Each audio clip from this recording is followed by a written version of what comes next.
Hello viewers, welcome to my YouTube channel learn with Joy. তো আজকের ভিডিওতে আমি তোমাদের সাথে নবম শ্রেণীর দ্বিতীয় পর্যায়ক্রমিক মূল্যায়ন 2025 সালের ভূগোলের প্রশ্নপত্র নিয়ে আলোচনা করব। তো তোমাদের পরীক্ষা হবে 40 নম্বরের এবং সময় দেবে হচ্ছে 1 ঘন্টা 30 মিনিট। তো এই ভিডিওতে আমি কিন্তু তোমাদের একটা নমুনা প্রশ্নপত্র সেট পুরো উত্তরসহ আলোচনা করব, আর যেই প্রশ্নগুলো দেব সেগুলো তোমরা খুব ভালো করে পড়বে, কারণ এখান থেকে পরীক্ষা আসার সম্ভাবনা কিন্তু প্রবল। তো ভিডিও শুরু করার আগে তোমাদের বলে দিই, তোমরা যদি আমার YouTube channel learn with Joy subscribe না করে থাকো তো সাবস্ক্রাইব করে পাশের যে বেল আইকন আছে সেটা টিপে নোটিফিকেশানটাকে অল করে দেবে, তাহলে আমি যখনই নতুন নতুন ভিডিও ছাড়বো তোমাদের কাছে সবার প্রথম নোটিফিকেশান চলে যাবে। এছাড়া তোমরা যারা হোয়াটসঅ্যাপ গ্রুপে জয়েন হওনি তারা আমার হোয়াটসঅ্যাপ গ্রুপেও জয়েন হয়ে যাবে, লিঙ্ক তার ডিসক্রিপশন বক্সে দেওয়া আছে, ওখানে ক্লিক করলে তোমরা এই গ্রুপে কিন্তু জয়েন হয়ে যাবে। তো চলো আজকের ভিডিও শুরু করি। তো প্রথমে বিভাগ করে দেখতে পাচ্ছ এমসিকিউ কিছু আছে। প্রথমটা বলছে হলদি নদী যে দুটি নদীর মিলিত রূপ তা হলো কি কংসাবতী ও কেলেঘাই। খুব ইম্পর্টেন্ট প্রশ্ন। দুয়েরটা বলছে কোচবিহার জেলা যে ভূপ্রাকৃতিক বিভাগের অন্তর্গত তা হলো কি তাল। 3 নম্বর বলছে মূল মধ্যরেখার প্রতিবাদ দ্রাঘিমা রেখাটির মান কত, 180 ডিগ্রি। তারপর 4 নম্বর বলছে কর্ণাটকের মালনাদ যে ধরনের মালভূমির উদাহরণ তা হলো কি ব্যবচ্ছিন্ন মালভূমি। 5 হচ্ছে 1 ঘন্টায় পৃথিবী তার পরিধির যত ডিগ্রি দ্রাঘিমা অতিক্রম করে তার মান কি, তার মান হচ্ছে 15 ডিগ্রি। 6 বলছে প্লায়া ও পেডিমেন্টের মাঝে সৃষ্ট সমভূমিটি হলো কি বাজাদা। 7 হচ্ছে যে যান্ত্রিক আবহবিকার প্রক্রিয়া সংঘটিত হওয়ার সময় শব্দের সৃষ্টি হয় তা হলো কি ক্ষুদ্রকণা বিস্ফোরণ। চুনাপাথরযুক্ত অঞ্চলে ভৌমজলের কার্যের ফলে ড্যাশ ভূমিরূপ গঠিত হয়, সেটা হচ্ছে কাস্ট ভূমিরূপ গঠিত হয়। 2 বলছে দুটি বিপরীত শ্রুতির মধ্যবর্তী ভূমিভাগ বসে গিয়ে কি সৃষ্টি হয়, গ্রস্ত উপত্যকা। 3 বলছে গড়ে 1 ডিগ্রি অন্তর দুটি অক্ষরেখার রৈখিক ব্যবধান হবে, ব্যবধান হলো 111 ডিগ্রি 1, ঠিক আছে কিমি। এরপরে 4টা বলছে পশ্চিমবঙ্গে ও নেপাল সীমানায় ড্যাশ শৈলশিরা অবস্থিত, সেটা কি সিঙ্গলীলা শৈলশিরা অবস্থিত। এরপরে বিয়ের দাগে একটি বা দুটি প্রশ্ন উত্তর আছে।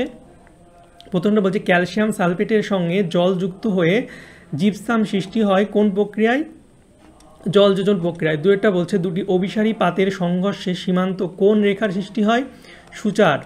3 হচ্ছে আইসোস্ট্যাসি শব্দটি কে প্রথম ব্যবহার করেন, ভূতত্ত্ববিদ ডাল্টন।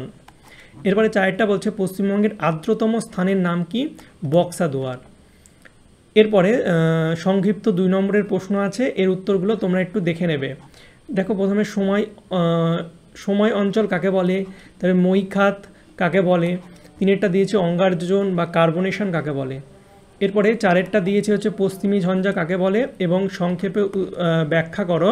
1টা হচ্ছে পশ্চিমবঙ্গের জলবায়ুতে মৌসুমী বায়ুর প্রভাব বর্ণনা করো। বড় প্রশ্নগুলো এগুলো, উত্তরগুলো তোমরা একটু দেখে নাও, ঠিক আছে। তাহলে ভিডিওটা একটু বেশি বড় হয়ে যাবে, তোমরা উত্তরগুলো দেখে নেবে, তাহলে ছোট ভিডিওটা থাকবে, তোমাদেরও সুবিধা হবে।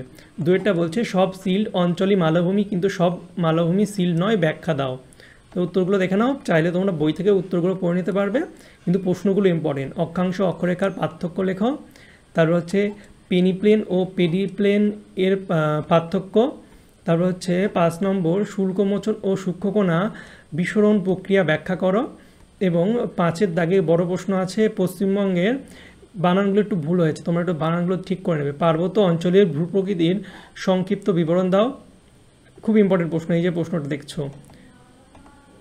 এরপরে লাস্টে একটা অঙ্ক দিয়েছি, গ্রিনিচ থেকে পাঠানো মধ্য সময় সংকেত কোনো স্থানে গ্রিনিচ সময় অনুযায়ী বিকেল 4:30 পাওয়া গেলে যদি সময় সংকেতটি নির্দিষ্ট স্থানে পৌঁছাতে 5 মিনিট সময় নেয় তবে ওই স্থানের দ্রাঘিমা কত। তো একটা অঙ্ক দিয়েছে, অঙ্ক তোমাদের দেবে পরীক্ষায়, তো ভালো করে প্র্যাকটিস করবে, ঠিক আছে। তো এই ছিল তোমাদের ক্লাস 9-এর সেকেন্ড ইউনিট টেস্টের ভূগোলের নমুনা প্রশ্নপত্র এবং সাজেশান। প্রশ্নগুলো তোমরা একটু ভালো করে দেখবে এবং এই উত্তরগুলো ভালো করে তৈরি করে রাখবে। আর ক্লাস 9-এর অন্যান্য ভিডিও আমি বানিয়েছি, তার লিঙ্ক ডিসক্রিপশন বক্সে দিয়ে দেবো, তোমরা দেখে নেবে। এবং তোমরা যদি ভিডিওটি ভালো লাগে অবশ্যই লাইক কমেন্ট শেয়ার করবে, চ্যানেল নতুন হলে চ্যানেলটিকে সাবস্ক্রাইব করবে, ওকে। আর কারো যদি পিডিএফ লাগে অবশ্যই তারা আমার হোয়াটসঅ্যাপ গ্রুপে জয়েন হবে, নাম এবং টেলিগ্রাম গ্রুপের নাম হচ্ছে লার্ন উইথ জয়, ডিসক্রিপশন বক্সে লিঙ্ক দেওয়া আছে। যা পিডিএফ কিনবে তারা আমাকে SMS করবে, ওকে। চলো বাই, দেখাবে তোমাদের সঙ্গে পরের একটা ভিডিওতে। Thank you for watching my videos.